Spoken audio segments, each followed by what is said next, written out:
हुबली के किसानों को फसलों की सही दाम न मिलने के चलते परेशानियों का सामना करना पड़ रहा है। इसी को देखते हुए किसानों ने परमानेंट परचेजिंग सेंटर खोलने की मांग को लेकर कोर्ट का रुख कर लिया है ताकि उन्हें अपनी फसल का सही दाम मिल सके। अब उन्होंने बेंगलुरु हाई कोर्ट में पब्लिक इंटरेस्ट लिटिगेशन फाइल की है, जिस पर कोर्ट ने आदेश दिया कि राज्य में जिला और होबली लेवल पर किसानों की फसलें 28/5/2025 को कटने से एक महीने पहले रजिस्ट्रेशन प्रोसेस और खरीद प्रोसेस शुरू किया गया, लेकिन सरकार और विभाग इस आदेश का पालन नहीं कर रहे हैं। अब हमें इंतजार करना होगा और देखना होगा कि क्या सभी परमानेंट खरीद सेंटर खुलेंगे। कायम खरीदी ಕೇಂದ್ರಕ್ಕೋಸ್ಕರ ನೀವು ಕೋರ್ಟ್ ಮೊರೆ ಹೋಗಿದ್ರಿ, ಏನು ಸರ್ ಇದು? ಈಗ ನಾವು ಕಾಯಂ ಖರೀದಿ ಕೇಂದ್ರ ಓಪನ್ ಮಾಡಬೇಕಂತೇಳಿ 21ರಲ್ಲಿ ಕೋರ್ಟ್ ಮೊರೆ ಹೋಗಿದ್ವಿ. ಅದರ ಪ್ರಕಾರ ಕೋರ್ಟ್ ಆದೇಶ ಮಾಡ್ತು. 2025 ಮೇ 28ರಂದು ಆದೇಶ ಮಾಡಿದ್ರು ಕೂಡ ಇವ್ರು ಏನು ಮಾಡ್ತಾ ಇದ್ದಾರೆ ಅಂತಂತಂದರೆ, ಈಗ ಸರ್ಕಾರದವರು ಖರೀದಿ ಕೇಂದ್ರ ಅವ್ರು ಏನು ಆದೇಶ ಮಾಡಿದ್ರೆ ಆ ಟೈಮ್ನೊಳಗೆ ಯಾರು ತೆಗಿತಾ ಇಲ್ಲ. ಈಗ ನಮ್ಮ ಹೆಸರು ಏನೈತಪ್ಪ ಅಂತಂತಂದ್ರೆ ಆಗಸ್ಟ್ ತಿಂಗಳಲ್ಲಿ ಬರ್ತೈತೆ. ಆಗಸ್ಟ್ ತಿಂಗಳಲ್ಲಿ ಬಂತಪ್ಪ ಅಂತಂದ್ರೆ ಅದಕ್ಕಿಂತ ಮುಂಚಿತವಾಗಿ 1 ತಿಂಗಳು ಮುಂಚಿತವಾಗಿ ಖರೀದಿ ಕೇಂದ್ರ ಓಪನ್ ಮಾಡಿ ನೋಂದಣಿ ಪ್ರಕ್ರಿಯೆ ಸ್ಟಾರ್ಟ್ ಮಾಡಬೇಕು ಜುಲೈ ತಿಂಗಳಲ್ಲಿ. ಬಟ್ ಅವ್ರು ಏನು ಮಾಡ್ತಾ ಇದ್ದಾರೆ ಅಂತ ಕೋರ್ಟ್ ಆದೇಶ ಮಾಡಿದರೂ ಕೂಡ ಇವರು ಕೋರ್ಟ್ ಆದೇಶವನ್ನು ಧಿಕ್ಕರಿಸಿ ತಮ್ಮ ಮನಸಾ ಇಚ್ಛೆ ತಮಗೆ ಯಾವಾಗ ಬೇಕೋ ಅವಾಗ ತೆಗಿತಾ ಇದ್ದಾರೆ. ಅಂದರೆ ಏನಾಗುತ್ತೆ, ಈಗ ಆಗಸ್ಟ್ ತಿಂಗಳಲ್ಲಿ ಬಂತಪ್ಪ ಅಂತಂದ್ರೆ ಈಗ ರೈತ ಏನು ಮಾಡ್ತಾನೆ, ಬಂದ ತಕ್ಷಣ ಇಮಿಡಿಯೇಟ್ ಅವನ ಹೆಸರು ಕಾಳು ಆಯಿತು ತಮ್ಮ ಬೆಳೆದಂಥ ಕಳೆ ಏನಂತಲ್ಲ ಮಾರಿಬಿಡ್ತಾನೆ. ಬಟ್ ಈಗೇನಾಗೈತಪ್ಪ ಅಂತಂತಂದ್ರೆ ಇವು ಜುಲೈದಲ್ಲಿ ಇವ್ರೇನಾದ್ರು ನೋಂದಣಿ ಪ್ರಕ್ರಿಯೆ ಇದನ್ನು ಮಾಡಿದ್ರಪ್ಪ ಅಂತಂತಂದ್ರೆ ರೈತ ಏನು ಮಾಡ್ತಿದ್ದ, ಈ ಖರೀದಿ ಕೇಂದ್ರಕ್ಕೆ ಕೊಡ್ತಿದ್ದ. ಈಗ ವ್ಯಾಪಾರಸ್ಥರಿಗೆ ಏನು ಮಾಡ್ಬಿಟ್ಟದನ, 5,000 ರೂಪಾಯಿಗೆ 4,000 ರೂಪಾಯಿಗೆ ಆಲ್ರೆಡಿ ಮಾರಿಬಿಟ್ಟಾನ. ಈಗ ಇದು ಖರೀದಿ ಕೇಂದ್ರದ ರೇಟ್ ಎಷ್ಟಿದೆ, 8,700 ಚಿಲ್ಲರ್ ಐತಿ. ಬಟ್ ಪ್ರತಿನಿತ್ಯ ರೈತರಿಗೆ ಸಿಗ್ತಾ ಇಲ್ಲ. ಇವ್ರೇನು ಮಾಡಿದಾರೆ, ಇವೆಲ್ಲ ಬೆಳೆ ಅಲ್ಲಿ ಹೋದ ತಕ್ಷಣ ರೈತ ಏನು ಮಾಡ್ತಾನೆ, ಮತ್ತು ಅನಿವಾರ್ಯವಾಗಿ ಹೊರಗಡೆನೆ ಕೊಡ್ತಾ ಇದ್ದಾನೆ. ಅದಕ್ಕೆ ನಮ್ಮದು ಇಷ್ಟ ಏನಪ್ಪ ಅಂತಂದರೆ, ಕೋರ್ಟ್ ಆದೇಶ ಏನು ಮಾಡೈತಿ ಅದ್ರ ಪ್ರಕಾರ ತಾವು ಬೆಂಬಲ ಬೆಲೆ ಯೋಜನೆಯಡಿ ಆದಷ್ಟು ಬೇಗನೆ ತಾವು ಖರೀದಿ ಕೇಂದ್ರ ಓಪನ್ ಮಾಡಬೇಕು.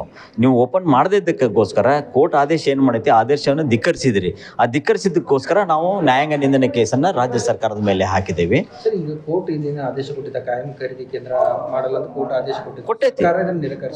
ಸರ್ಕಾರ ಅಲ್ಲ, ಕೋರ್ಟ್ ಆದೇಶ ಮಾಡೈತಿ. ಈಗ ಏನಂತೇಳಿ ಕಟಾವು ಆಗೋಕ್ಕಿಂತ ಮುಂಚೆ 1 ತಿಂಗಳದ ಮುಂಚಿತವಾಗಿ ತಾವು ಖರೀದಿ ಕೇಂದ್ರ ಓಪನ್ ಮಾಡಿ ಅದನ್ನು ನೋಂದಣಿ ಪ್ರಕ್ರಿಯೆ ಚಾಲೂ ಮಾಡಬೇಕು ಅಂತಂತೇಳಿ.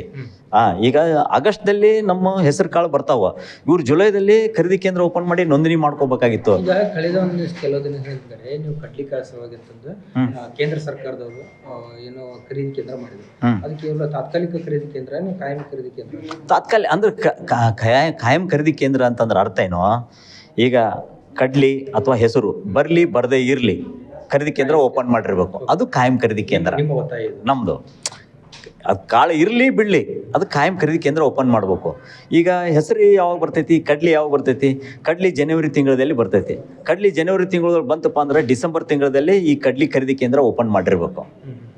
ಆ ಕಡ್ಲಿ ಕಟಾವಾಗಿ ಎಲ್ಲ ರೈತರ ಕಡೆ ಪೂರ್ತಿ ಕಡ್ಲಿ ಕಾಳು ಖಾಲಿ ಆಗೋ ತನಕನೂ ಇವರು ಖರೀದಿ ಅದನ್ನು ತೊಗೊಳ್ಬೇಕು. ಇದು ಕಾಯಂ ಖರೀದಿ ಕೇಂದ್ರ.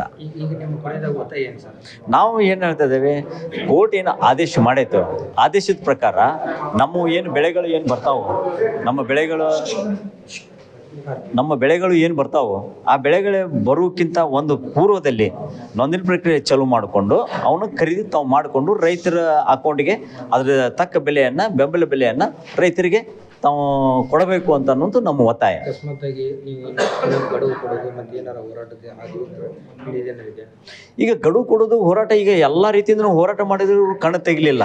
ಕಣ್ಣು ತೆಗೆದೇ ಇದ್ದಕ್ಕಾಗಿ ನಾವೇನು ಮಾಡಿದ್ವಿ, ನ್ಯಾಯಾಂಗದ ಮೊರೆ ಹೋದ್ವಿ. ನ್ಯಾಯಾಂಗದ ಮೊರೆ ಹೋದ್ಕೊಳ್ಳೆ ನ್ಯಾಯಾಂಗ ಏನು ಮಾಡ್ತೈತೆ, ಅದನ್ನೆಲ್ಲ ಕೂಲಂಕಷವಾಗಿ ಪರಿಶೀಲನೆ ಮಾಡಲಿಕ್ಕೆ ಅದಕ್ಕೆ ಟೈಮ್ ಬೇಕಾಗ್ತದೆ. ಒಂದು 3-4 ವರ್ಷ ಟೈಮ್ ಸಿಕ್ಕಿಂದ ಇದು ರೈತರು ಹೇಳಿದಂಥ ಬೇಡಿಕೆ ಏನೈತೆ ಇದು ನಿಜವಾಗ್ಲೂ ಒಂದು ಅವ್ರ ರೈತರಿಗೆ ಅವಶ್ಯಕತೆ ಇದ್ದಂಥದ್ದು ಐತಿ. ಅದ್ರ ಪ್ರಕಾರ 4 ವರ್ಷ ತಗೊಂಡು ಅವ್ರು ಏನು ಮಾಡಿದ್ರು, ಅದನ್ನು ಖರೀದಿ ಕೇಂದ್ರ ನೀವು ಈ ಟೈಮ್ನಲ್ಲಿ ಓಪನ್ ಮಾಡಬೇಕು ಅಂತಂತೇಳಿ ಅವ್ರಿಗೆ ಆದೇಶ ಮಾಡಿದರು. ಇದು ನ್ಯಾಯಾಂಗದ ಮೇಲೆ ನಮಗೊಂದು ಭರವಸೆ. ಆ ನ್ಯಾಯಾಂಗದ ಜೊತೆ ಪತ್ರಿಕಾಂಗದ ಮೇಲೆ ನಮ್ಗೆ ಹೆಚ್ಚಿನ ಭರವಸೆ. ಯಾಕಂದ್ರೆ ನ್ಯಾಯಾಂಗ 4 ವರ್ಷ ಟೈಮ್ ತೊಗೊಳ್ತೈತೆ. ಪತ್ರಿಕಾಂಗ ಏನಾಗುತ್ತೆ, ಇವತ್ತು ಇಮಿಡಿಯೇಟ್ ಅವರು ಪ್ರಕಟಣೆ ಮಾಡಿದ ತಕ್ಷಣ ಅಧಿಕಾರಿಗಳು ಎಚ್ಚೆತ್ತುಕೊಂಡು ಇಮಿಡಿಯೇಟ್ ಮಾಡುವಂಥ ಕೆಲಸನೂ ಕೂಡ ಆಗ್ತದೆ. ಅಂಥವು ಪತ್ರಿಕಾಂಗ ನಾವು ಎಲ್ಲಿಯೂ ನ್ಯಾಯಾಂಗದಲ್ಲಿ ಮತ್ತು ಪತ್ರಿಕಾಂಗದಲ್ಲಿ ಆ ಶಾಸಕಾಂಗ ಮತ್ತು ಕಾರ್ಯಾಂಗದಲ್ಲಿ ಆಗದಂಥ ಕೆಲಸ ಪತ್ರಿಕಾಂಗದಲ್ಲಿ ಮಾಡಿ ತೋರಿಸಿದಂಥ ಉದಾಹರಣೆಗಳು ಸಾಕಷ್ಟಿವೆ. ಆ ಉದ್ದೇಶಕ್ಕಾಗಿ ನಾವು ಪತ್ರಿಕಾಂಗದ ಮೊರೆ ಹೋಗಿದ್ದೇವೆ. ನನ್ನ ಹೆಸರು ಗುರು ರಾಯನಗೌಡ್ರು ಅಂತೇಳಿ ರೈತ ಸೇನಾ ಕರ್ನಾಟಕ ರಾಜ್ಯ ವಕ್ತಾರ.